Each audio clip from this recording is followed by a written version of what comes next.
Hello, friends. This is Sundareshan, Compliance Guru.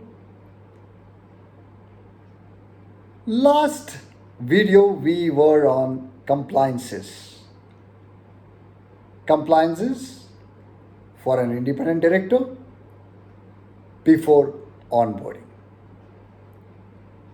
Now, once an independent director has submitted all those papers, the independent director enters the boardroom. Once the independent director has entered the boardroom,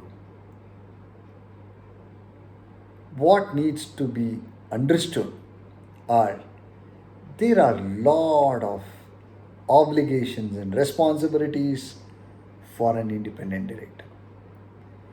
While I'm not going through each one of them, which can be referred to in Schedule 4 of the Companies Act 2013 to be more precise, which is exhaustive. There is nothing more that the regulators could have included to let independent directors know what more they can do. I will take up some of the other issues, which is the first and foremost as he enters the boardroom is an induction program. What is an induction program? Simple. Whenever an independent director is onboarded, the company has to arrange to give an induction or a familiarization program which brings out various issues about the company, about the management, about the board, about the senior management, about the structures, whatnot. It can be a simple 3 hours affair or a 3 day affair, depending on how good the company is, which is going to impart the familiarization program. Why am I saying that? You could just make the independent director sit in a boardroom, run this whole program in just 3 hours and be done away with it. But I understand there are some good companies which ensure that they give an introduction to each of the senior management who comes and does a short presentation about the company, their role, and what they oversee in the system. To top it, if the company has got multiple centers, multiple factories, multiple establishment, the independent director is given a tour round the various establishments.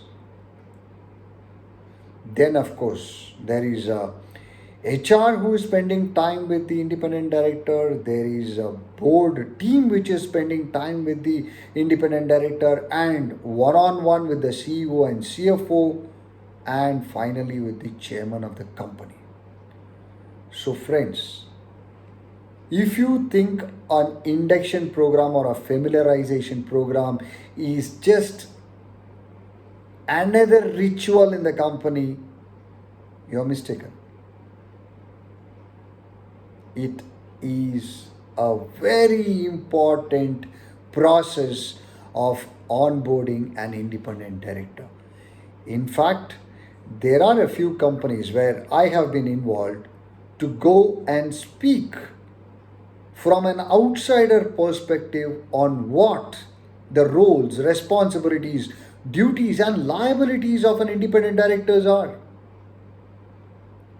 So, as I told you, a board training or a induction program or a familiarization program is how good the company sees, how good the company wants to impart to the independent director.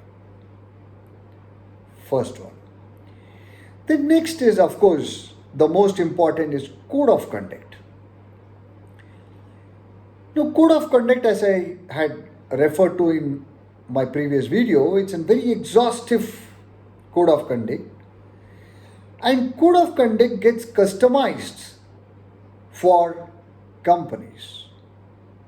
It need not be a single code of conduct that is applicable for all companies. While the government has codified the code of conduct, the company can customize the code of conduct. So that also forms part of the familiarization process for an independent director. So these two are the most important induction mechanism which is available for any company. Now, apart from this, there are various other compliances that the independent director has to take care of. They include independent directors meeting, board independence, related party transaction, vigil mechanism, board evaluation. That is another very big, I would say, annual affair inside any boardrooms.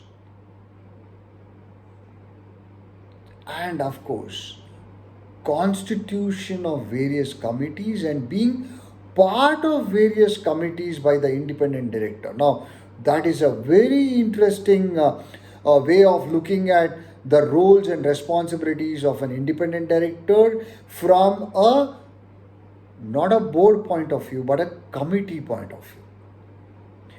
We will see all of this and more in the coming videos. Till then, keep writing, keep questioning, stay compliant, stay safe. See you soon.